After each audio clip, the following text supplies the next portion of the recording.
Hello everyone, today we are at Newarke Museum.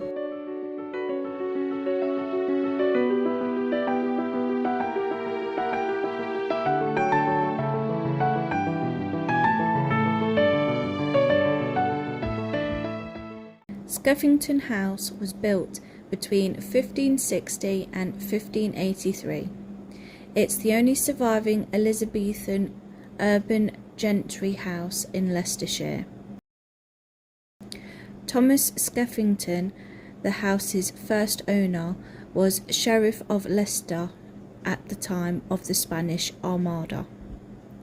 John Wotton, the house's third owner and part of Charles I's royal household, was on the siege of Leicester committee during the English Civil War.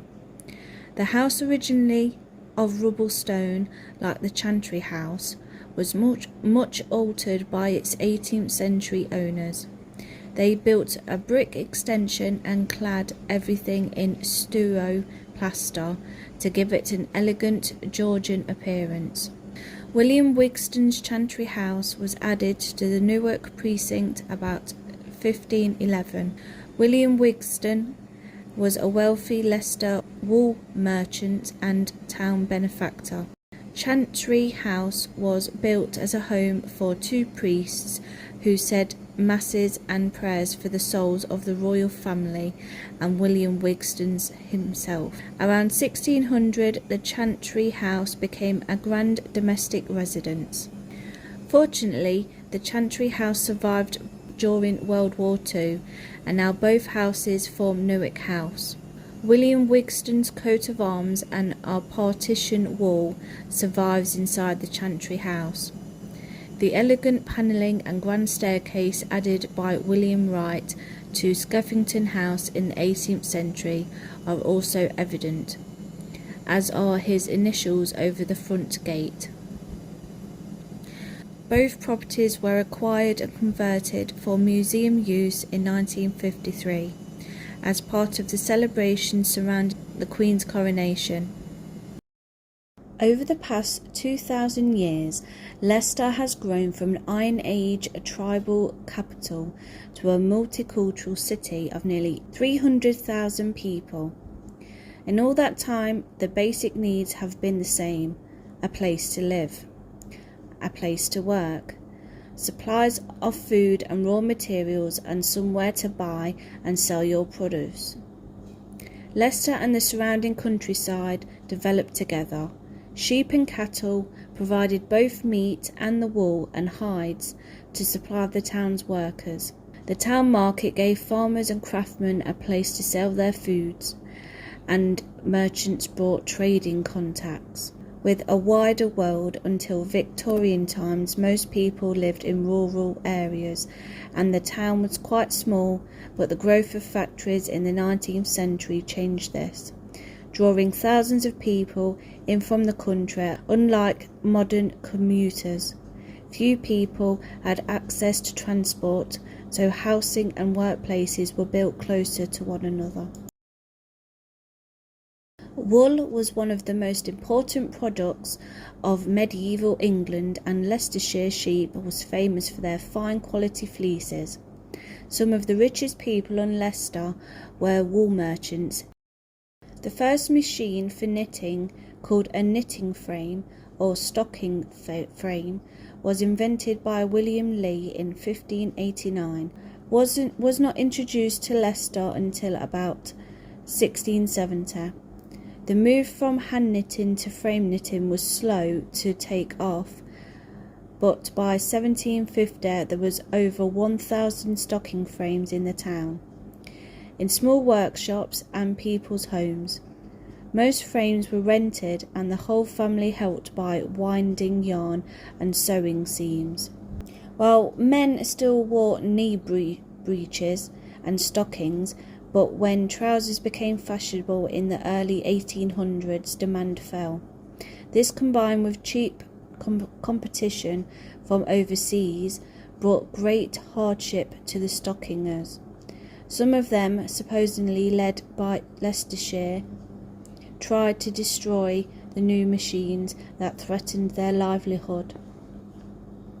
Leicester had about 400 boot and shoe makers in the 1840s, but the work was all done by hand and very few produced shoes on a large scale. From the 1850s and 1860s, the boot and shoe industry began to expand and soon became a major employer, helped by the immigration of the industry from Northampton. Leicester had a very high proportion of women working in the industry compared to most towns and cities. In 1901, nearly 75% of hostelry workers were female. Many women were out workers employed by large manufacturers, but working in their own homes rather than in a factory or workshop. In 1843, the Leicester firm of Richard Harris and Sons had 500 women in Leicester and their children and neighbours. Each woman may have 6 under her. Another 100 girls aged 14 to 20 were employed in his factory. Leicester's population grew rapidly as people came to work in the factories. In 1851, for the first time, the majority of people lived in the town rather than the countryside. In 1861, there was just over 60,000 people living in the town. By the end of the decade, there was 95,000, and by 1901, this had risen to 211,579. Many came from the surrounding areas, but others moved from further afield to meet the demand for workers. After World War II, there was a serious labour shortage in Britain and immigration was encouraged. The Commonwealth population in Leicester grew from 1,500 in 1951 to 26,419 in 1971, and Leicester is now one of the most multicultural, diverse cities in Europe. For many years, this frying pan had been part of the high street. From the 1900s, it had been adorned the outside of W. Harlem hardware store at 102 High Street. The item was given to the museum as a memento of the ever-changing nature of shopping and business in the city. In 1936, Leicester was said to be the second richest city in Europe, largely because it was not dependent on one dominant industry: hosiery, footwear, light and heavy engineering, dyeing, spinning, printing, and over 50 other major industries were recorded. The growth in ready-to-wear clothing had a huge impact. In Victorian times, mass-produced clothes, apart from stockings, were mainly worn by working people. Many Leicester factories specialised in fancy goods, cheap novelties and children's wear. It was not until the 20th century that knitting became widely accepted by adults. First for sportswear, then for leisure, and finally as high fashion. The footwear industry also became more responsive to changes in fashion, with new designs and colours offering every season. Advertising and high street shopping chains helped to make many Leicester companies into household names: Fox's Glacier Mints, Kendall's Umbrellas, Imperial Typewriters, Freeman Harder and Willis Shoes were just a few of the well-known brands. Other major firms like Cora's, who supplied Marks and Spencer's, were almost unknown to the people who wore these products. As you can tell, this room is always popular with children. It displays various toys and games. A collection of toys from Tudor to present day, and have a play area for children to try various games.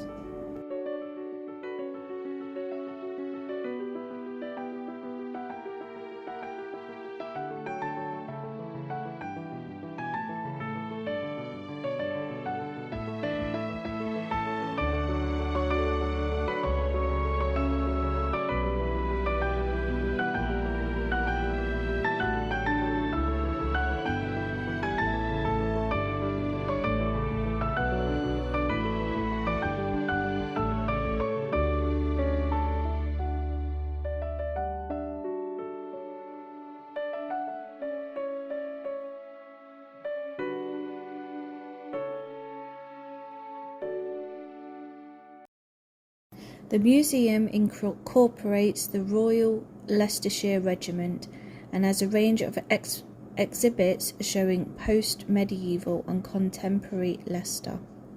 The museum is close to the 15th century magazine gateway and within the precincts of the medieval Newarke, or the Newarke, of the first Duke of Lancaster.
During 2014 to 2018, it held a rolling series of expeditions marking the centenary of the First World War entitled Leicester Remembers. The museum also includes a display about the Royal Leicestershire Regiment, such as drums used in the regiment's band, and a tiger that was the mascot of the regiment.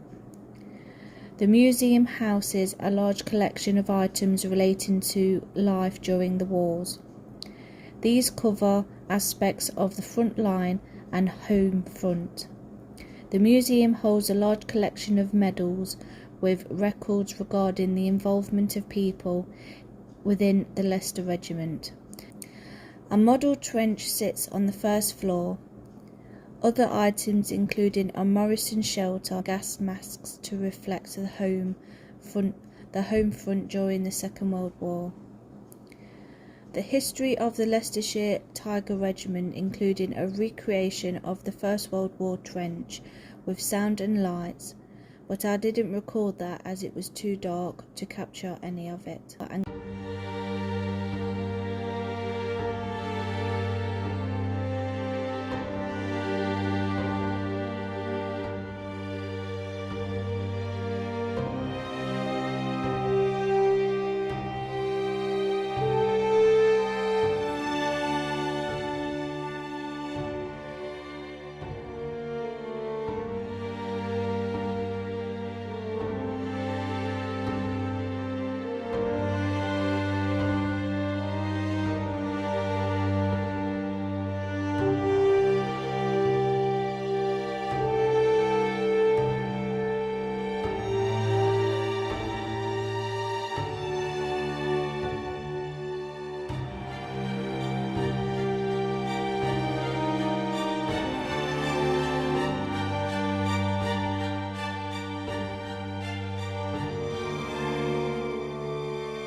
A panelled room, a beautiful example of 17th century decoration. In its centre stands a small exhibition of the surviving stained glass windows from Wigston's house. Made at the turn of the 15th century, the windows show several detailed religious images in striking blue and yellow tones. Daniel Lambert was born in 1770.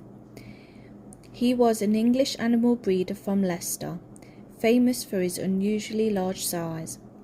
After serving 4 years as apprentice as an engraving and die casting works in Birmingham, he returned to Leicester around 1788 and succeeded his father as keeper of Leicester's goal. He was a keen sportsman and extremely strong. On one occasion he fought a bear in the streets of Leicester. He was an expert in sporting animals, widely respected for his expertise with dogs and horses. At the time of Daniel's return to Leicester, his weight began to increase.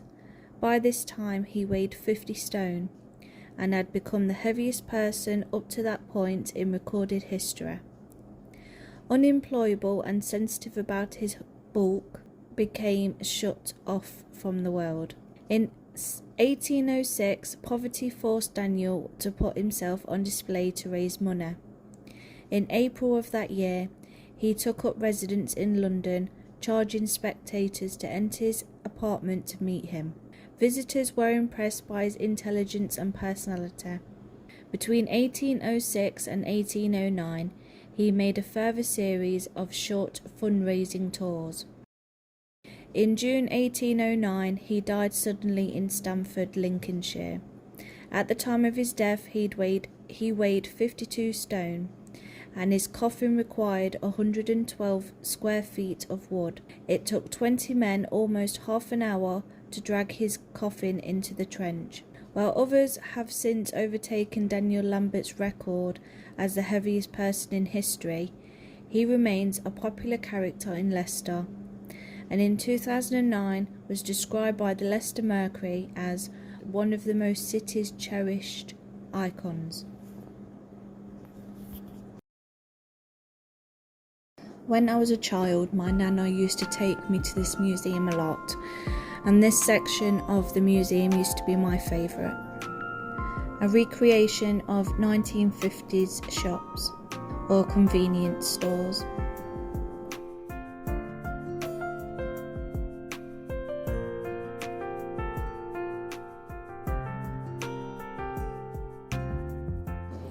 There is a street scene inspired by Wolf Street that includes the Jolly Angler public house, a grocer and a pawnbroker, with sounds and conversations from the times.